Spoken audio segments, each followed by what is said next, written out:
اچھا دوسرا دیکھو نا، جو خلافۂ ثلاثہ یا پیچھے ہم سلسلہ چلتے ہیں تو اثنا عشری موقف کے مطابق تو بھائی خشت اول غلط ہے، معصوم کو چھوڑ کے آپ لوگوں نے غیر معصوم کو بنا لیا سقیفہ، یہ سارا کچھ زیدیوں کا موقف اس میں ہے کہ چونکہ ہمارے ائمہ نے ان کو مان لیا تو ہمیں کیا مسئلہ ہے بھائی، ٹھیک ہے۔ اب اس عشریوں میں بھی ایک گروہ ایسا بننا شروع ہو گیا ہے، تو نوربخشی مکتب میں اس پہ کیا وہ بحث ہے کہ چونکہ حضرت علی نے خاموشی اختیار کر لی، تسلیم کر لیا، تو اس کو ایک جواز مل گیا، وہ ٹھیک حکمرانی ان کی صحیح تھی یا حکومت صحیح تھی، یا اس طرح کا کوئی بحث نہیں ہے آپ کے یہاں؟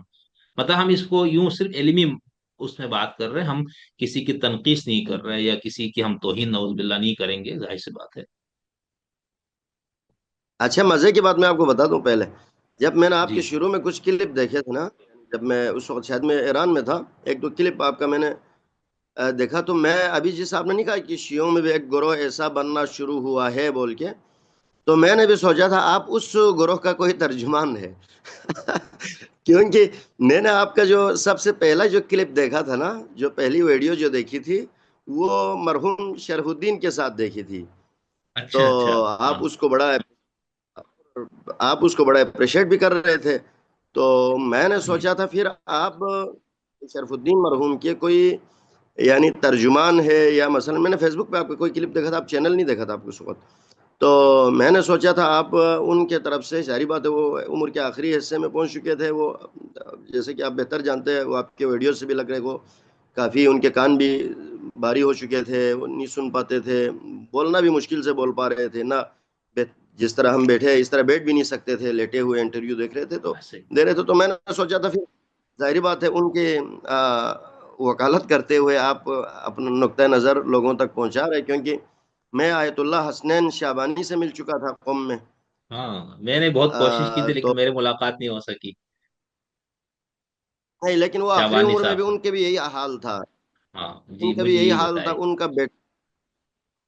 بیٹا اس کا ترجمان بنا ہوا تھا، یعنی جو ان کا بیٹا تھا وہ، صحیح یعنی ان کے بات ہماری بات پہنچاتے تھے، ان کی بات ہم تک پہنچاتے تھے، بڑی مشکل سے گفتگو ہو پاتی تھی، حالانکہ وہ بلتی ہی بولتے تھے، وہ بھی جی کرگیلی بلتی، پوری بلتی ہاں ہے وہ، لیکن بڑی مشکل سے بول، تو میں نے بھی سوچا تھا آپ اس وجہ سے شاید ان کا ترجمان بیٹھے، خیر، تو ابھی یہ جو آپ نے کہا کہ نہیں، پھر بات میں کیا لگا آپ کو؟ پھر شو ترجمان رہا یا کچھ باقی چیزیں دیکھ کے آپ کی غلطی میں دور ہو گئی؟ بالکل ترجمان تو نہیں رہا، لیکن بالکل ایسا بھی نہیں لگا کہ بالکل الگ تھلگ ہے، تقریباً اسی مکتب سے متاثر ہی لگ رہے نہیں نہیں، ابھی انشاءاللہ یا آپ اسی سے بات مکتب کر سے کے، یا آپ سے بھی جب بات ہوگی یا جیسے اشراقی صاحب سے بھی، تو لوگوں نے پھر ہمیں نوربخشیہ میں بھی ڈالا ہوا ہے، وہ فکر نہ کرے آپ جی جی۔ نہیں وہ جو نہیں بھی اس طرح نہیں ہے، میں آغا شرف الدین صاحب سے پوری زندگی میں پچھلے یعنی وہی میری پہلی ملاقات تھی، اس سے پہلے میں ان کی کچھ چیزیں پڑھی تھی لیکن ایسا ملاقات مجھے، میں نے کہا ہم کہاں مل سکتے، تو بس وہ ملاقات اس سے پہلے ہمیں ان سے وہ نہیں، باقی نظریات سے ایسا ہوتا ہے کوئی کسی سے 100% اختلاف اور اتفاق نہیں ہو سکتا، اور ہاں وہ شیعہ تو ہے نہیں رہے، یقینی بات، وہ آخر میں شیعہ نہیں رہے۔ اور بس میں جب کہہ رہا ہوں میں جب آپ کہہ کو رہا ہوں نا کہ آپ آپ کو ہاں نوربخشی کہا جائے تو میرے خیال میں زیادہ بہتر ہے، کیونکہ ہمارے ہاں نا جو سید محمد نوربخش ہے، نظریہ جو سید محمد نوربخش کا ہے، یا مثلا سید محمد نوربخش کا جو منہج ہے، وہ رفع اختلاف ہے، یعنی آپ بالکل وہ ان جی، کے ان کی شروع ہمارا نہیں مقدمے میں ہی ہے۔ کہ یا مثلا اور آخر میں جا کے وہ انا معمور برفع البدع وغیرہ بھی ہے، تو جو بھی ایک بندہ نیوٹرل بات کرتا ہے اس کو سب سے بہترین تعریف میرے خیال نوربخشی میں نوربخشی تعریف ہی ہے وہ بالکل ایسا ہی تو ابھی ہے، جو میں بھی یہی کہتا ہوں دوستوں کو۔ خیر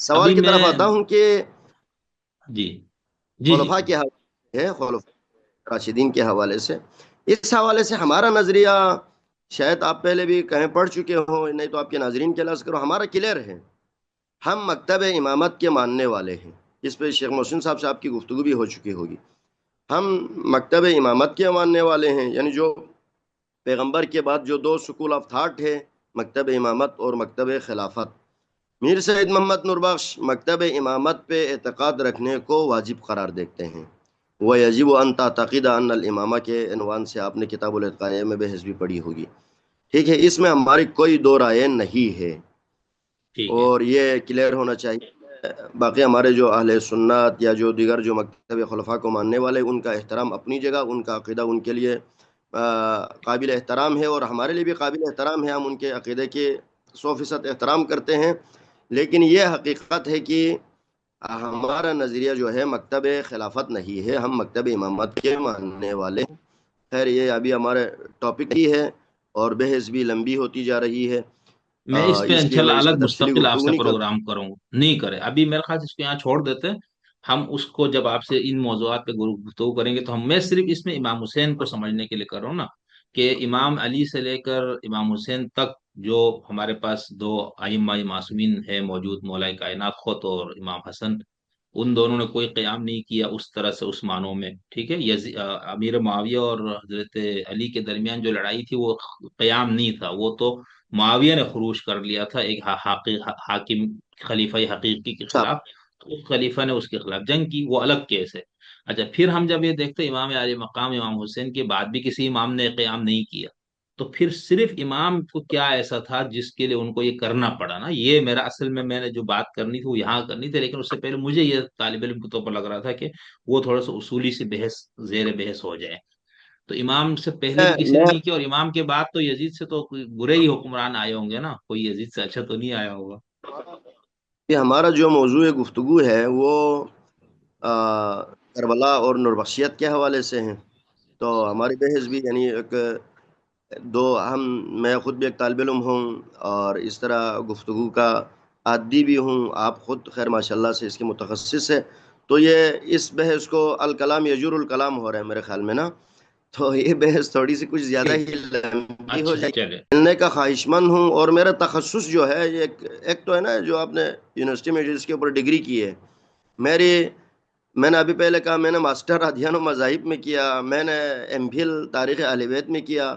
لیکن میرا جو جسے ہم فارسی میں نہیں کہتے رشتے کاربردی، یعنی جو پریکٹیکل کام جو ہے میں نے منابع شناسی کے اوپر کیا، یعنی نوربخشی کتب کے حوالے سے میرا زیادہ اس کے اوپر ہے.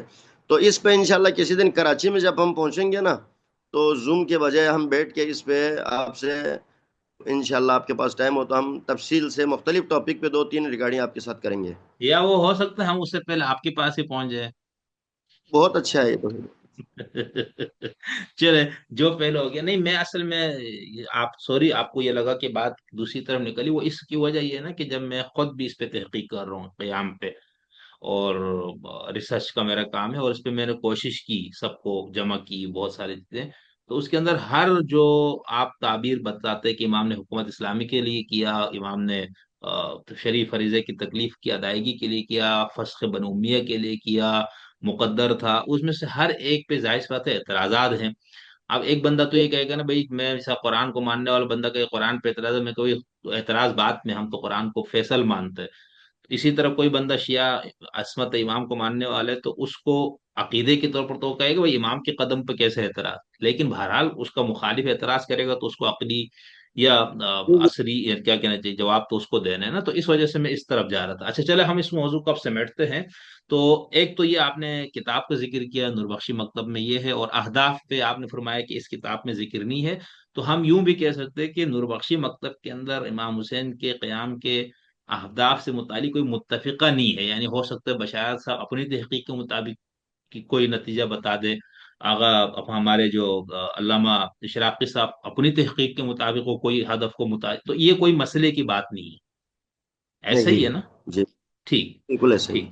ٹھیک. اچھا دوسرا یہ ہے کہ جیسے ابھی کتاب ایک آئی اس کو اردو ترجمہ بھی ہوا ہے، میں بہت خواہش مند تھا کہ ہو جائے. وہ کتاب مشکل بھی ہے عربی میں، کربلا الشہود کے نام سے، یعنی کربلا کی عرفانی تعبیر، کربلا کی عرفانی تشریح. اور وہ آ، اس کا ترجمہ ابھی میں نے کتاب کا منگوایا تھا، وہ میرے خیال سے میرے سامنے ٹیبل پہ نہیں ہے. حسین نہیں، ہاں. تو لیکن وہ عربی میں ہے، وہ میرے خیال سے عراق کے کسی بہت بڑے عالم کی لکھی ہوئی کربلا الشہود. وہ کوئی 400 350 400 صفحے کی کتاب ہے. تو اس کے اندر تو آپ کے ہاں کوئی اس طرح ہے کہ کربلا کی صرف ایک صوفیانہ تشریح، ایک باطنی، چلو ہم لفظ استعمال کرتے تو ذرا دوسرے معنوں میں جاتے، لیکن ہم یہ کہیں کہ اس کی صرف روحانی تشریح کی گئی ہو، جی جی، صوفیانہ تقریباً تشریح کرتے ہیں.